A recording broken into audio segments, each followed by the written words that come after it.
ध्यान से भी सुने ये गाना।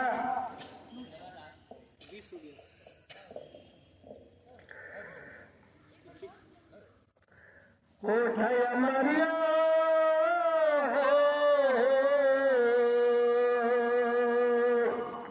क्योंकि वो लगा ससुराल गया है, लेकिन ससुराल में जाने पर वह लाइक नहीं करता है, वह त्योहार का लड़का है और उसका मेन शहर जो है शहर का है, वह त्योहार को नहीं पसंद करती है। लेकिन क्या है ससुराल अपने साथ से क्या कहता है, कोठया मारिया सहरिया के देखी के जर गई चेहरा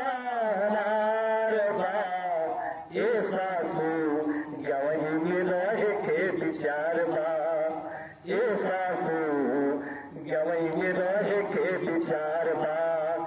कोठया मारिया सहरिया के देखी के जर गई चेहरा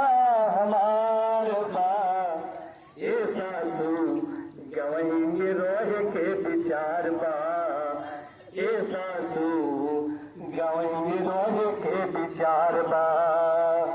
छोटी चकी रानी सासू मामा किया गई, छोटी चकी रानी सासू मामा किया गई, मामी के हाथ से दूध भात खैनी, मामी के बड़का विचार बा, ये सासू गवही में रहे के विचार बा, ये सासू गवही में रहे के विचार बा।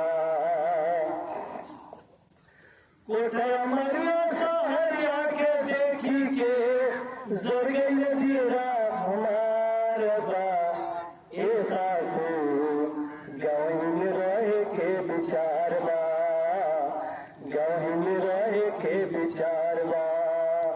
कहले सुरेंद्र कवि मत मान कहलवा, कहले सुरेंद्र कवि मत मान कहलवा, ममता मैडम के बाद एक बड़का सपनावा, उड़ गई चिड़िया टूट गई सपनावा, ये सासू गाँव में रहे के विचार बा।